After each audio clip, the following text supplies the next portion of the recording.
Hello, welcome to Switched On, Paul speaking, and welcome back to this week's Fuze Friday, where I discuss all things Fuze for the Nintendo Switch. And if you want to check the description, if you're not sure what Fuze is, it's a program that allows you to code your own Nintendo Switch games and share them with your friends. And it's got a massive library of free assets that you can use in your games. 10,000 different sorts of graphics and sounds and music and voice clips and 3D models that you can use in your games. So really cool app. As I say, check the description for more information.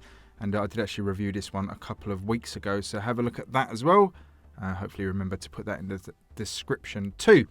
So this week we're going to have an update on my sort of board gamey type game that I'm working on. And also going to have a quick look at how to share your programs and games with other users. As the Discord is really good, the Discord channel. If you're not part of that yet, come and join it, because you get a lot of help and a lot of discussion about your games and stuff in there. It's really good. Lots of friendly people in there. But there is when you first join the Discord, the main channels are shut until you share one of your programs to prove that you've got the Fuze app. And this always confuses people. And I think just generally the sharing of programs may confuse people anyway. So I thought I'd do a quick little overview on it. Mike DX in the forum also suggested that I do this for people. So basically, when you've got your projects here, you've got the main Fuze projects. These are created by Fuze, the demonstration projects. And if you press the R button on your controller, you get to all of your own projects. Now, the best way to share a project is to press the X button when you are on one of your projects. So if we look at this basic tutorial from last week, press X and you get these options up, so you can edit your program. So change your name, give it a different description, all of that kind of stuff. You can set it as a default program. When the app loads, it sort of goes straight into that, save you having to navigate and reload it each time, which is what I've done with my current big project that I'm working on. You can copy the program, which is quite handy if you've got like a program full of functions or a basic sort of starting program that you want to use each time you create a new game or something. You can use that, or you can delete it, or you can share. Now this is the one we want to do. So if you're new to Fuze and you've just joined the Discord and you're wondering why everybody keeps asking you to share your program, what you need to do is create a program that can be absolutely anything. So let's create a new program. We will just call it test, and it doesn't matter who it's by. That's fine. I mean, I think it can literally just be this, just sharing this. But if we just do something very simple, if we just do print. Should have used my keyboard for this, shouldn't I? Print hello. And that's enough. So if we come out of the program, and if you navigate back to your program, here it is test. If you press the X button on the controller, click share program, and that's all you need to do. That's now been shared with Fuze, and that gets backed up to their server. So it does serve as a nice sort of cloud backup option. Even though if you've got a Nintendo Switch online, then your data is also backed up to Nintendo's cloud. But by doing that, you have now enabled your program to first be seen at Fuze headquarters, so on their servers they can see it, and once Mike and the team can see the program there, they will then allow you full access to the Discord server to get access to sort of the help and the creation channels, which are really good. But also what this does is it allows you to share your project with your friends.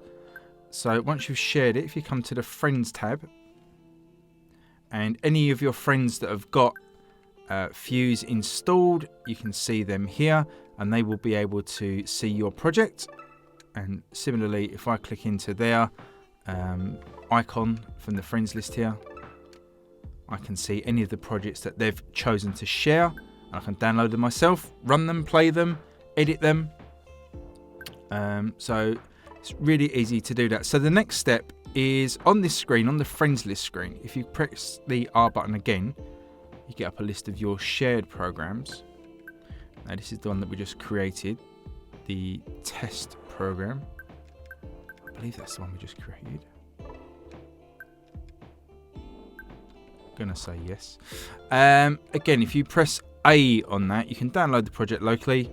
you can choose it to be unshared, or you can press submit. Now if you press submit, this gets sent off to Fuze, and you can see on the right hand side there in that panel, it's got an ID and a status of pending. Now by sharing it, what that's done is it's alerted the Fuze headquarters again that there's an app that needs checking. They will check through the code to make sure everything's okay, and if it's okay, they will put this project live. So the status there on the right hand side will go from pending to live, and then you can use that ID code, that I think is a 10-digit code.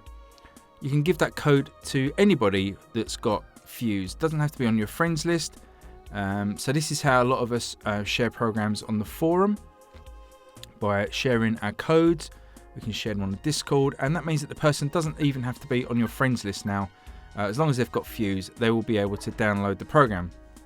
So how do you download the program? If you've got a code from the forum or Discord, you come back to the projects page here, and you see at the bottom you've got an option to download by ID, which is on the Y button. So if we press that, we should be able to download. See if I can remember. Oh, one of the codes, I think it's Mike. Yes, oh no, it's not. That doesn't work. But anyway, if you've got a code from somebody, press the Y button there, type it in there, and then it'll be downloaded to your Switch. And again, you can play that and can modify the code and see how it's made. So really good stuff. So that's how you share. So once you've done that, as I say, it's not instant, it's a manual process. So it will get submitted to Mike when you press the share button, and he will approve the project and then give you access to the rest of the Discord. So any questions on that, please let me know below, and I will do my best to answer and help. But hopefully that clarifies how sharing works. So let's get into the update for my project this week. If you remember last week, it's changed shape a little bit from a sort of an action type game more to a turn-based strategy type game. This part is still the same. I haven't touched this in a couple of weeks now. Although the one thing I haven't shown off yet is I did add in a zoom facility on the X and Y buttons. So you can kind of, wherever your pointer is, you can kind of zoom in relatively close to that hex. Because there's going to be more information as you discover these tiles. At the minute, they're all starting out sort of a muted colour, and I think I've said before they will be even more muted when the game actually is finished. They're just highlighted at the moment so I can see them easier. But once you've travelled to a hex and discovered it and completed what needs to be done there, these hexes will change colour, and there'll be planets on them, or space stations, or any sort of icons to indicate what's there and to show that you've travelled to it. So let's go into a hex. And here you can see slightly upgraded looking screen from last week. Quite a few changes. I've sort of been stuck on this for a week or two now, this gameplay section, but this really is the main gameplay part of the game, so it's really taking a lot of attention. It's still, I'll probably say, at least another week away from being any sort of near finish, but I'm really happy with how the game state is at the moment, how it works. So we've gone into a hex here with 3 enemies, and they're laid out in a nice arrow formation. You now see on the HUD at the bottom, we've now got slightly changed from what it was last week. We've now got our power bar, which is represented by green cubes, up to a maximum of 6 there. So you can see at the start of the game, you begin with 3 power, but you can upgrade that eventually to 6. And then the same on the right hand side of our hull. We've started with a hull defense of 1.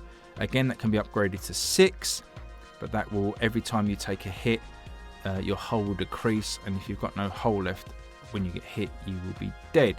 Now this will need some tweaking, I'd imagine, because if you're facing 3 enemies and you've only got 1 hull, you're going to struggle. But that said, this is just testing. I've got a lot more testing to do. What it will be is, in the early days when you first start out exploring, you'll probably only be facing 1 alien at a time, and then that will gradually ramp up the further you travel into space. The dice system remains the same, but now we've actually got a way of allocating the dice. If you press A to roll the dice like before, we now can see that the dice are now rolled. The one you're working on, the 4 at the bottom now, has sort of popped up. It's to show that that one's being activated. May change that. I'm not sure if it's entirely intuitive. May put a glow around it or something. But as you can see, it's now gone out onto the battlefield and is next to the first ship there. Now we can move this around with the D-pad. and allocate that dice to, or die. I keep saying dice. I'm sorry, I did get pulled up on it last week when I watched the video back, and I kept saying dice for a singular dice. I was cringing a bit. So yes, the singular die here, you can allocate it to one of the ships. So not so much of a problem right now, but once the game develops a bit more, these ships will have health, as I explained last week. So it will be a strategic choice about which ones you attack. You may want to sort of focus on one ship to get it out of the way, and that's why you can allocate your die to a single ship. So at the moment we've got a 4, which, if you remember from last week, won't do any damage. We only do damage on a 6, and if you roll a 1, it's an automatic miss. So a 4 at the minute, if we fire that, will do nothing. But what we can do now, on the right stick, up and down, is we can change that. We can allocate 2 power from our supply in the bottom left hand corner and change that 4 to a 6, which will guarantee a hit. And if we change our mind, we just tap down on the right stick and it reduces it back down to a 4 and puts our power back into our supply. So I really like the system. It's exactly how I planned it in my head. It's a take on the system that Eclipse uses, the board game, if anybody's familiar with that. But yeah, this is sort of how I planned it. It's working perfectly how I envisaged it. So it's really, really rewarding and satisfying to see it come off. So we won't spend the power on this turn. We'll go through this turn. So if we fire at the enemy, you see the bullet goes into the line, travels a distance, and then miss the enemy because it was a 4. And we now can allocate the next dice, which is a 1, or the next die, sorry. And you can see the bottom display for the die, that 4 has now been tapped. It's sort of turned diagonally to show that it's been used. Another UI change possibly may just grey out the die rather than having it tapped. Not sure yet, but all these things are just optionals that we can play around with later on. So again, we can allocate this 1. Probably needs a little bit of a UI tweak because it just goes over the 4 on that first enemy there, if you notice that. So it maybe needs to go next to it, or maybe the 4 has to disappear once we've taken the shot. No point in staying out there really, so it will probably disappear. So we've got this 1. It's going to be an automatic miss. I may even, we can allocate power to it. If you've got enough, you could turn it into a hit. Not sure gameplay wise yet whether to just be really strict on a 1 and just mean that you've got no chance of upgrading it, even if you've got the power. A 1 is a straight miss. So that's a little consideration as well. So we're going to fire the 1. Okay, so that's the enemy's turn. They're taking their shots, and you can see their shots as well go into that line at their sort of Y coordinate, but come out facing me. There's no interaction yet with the enemy bullets. They'll be slightly randomised, and obviously each alien will have their own sort of strengths and weaknesses, but at the moment they can't do any damage to me, but it's just got the mechanic of them firing back.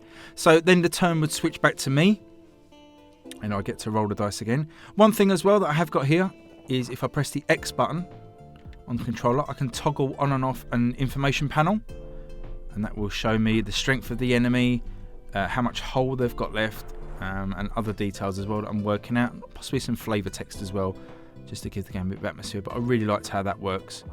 And that's really cool as well. So I will roll my dice again. Get a 2 and a 3. Probably won't spend any power on that. So I'll just fire those into the aliens. And that's the enemy's turn. They'll take their 3 shots. And let's try and take one of the aliens down on the next roll. Hopefully we get a 6, or we can make it up to a 6. Well, we'll fire the 2. And then just to show you how this works, we'll up that 3. We'll spend 3 power to make that 6, make that 3 into a 6, and we'll take the shot and we'll remove that enemy. There'll be sort of explosions and sound effects and that kind of stuff later in the game, but you can see now we've taken one of the enemies out, so there's only 2 left, but we've got no power left, so we can't spend any more power. I was also thinking of a system of perhaps having a shield that you could spend power on.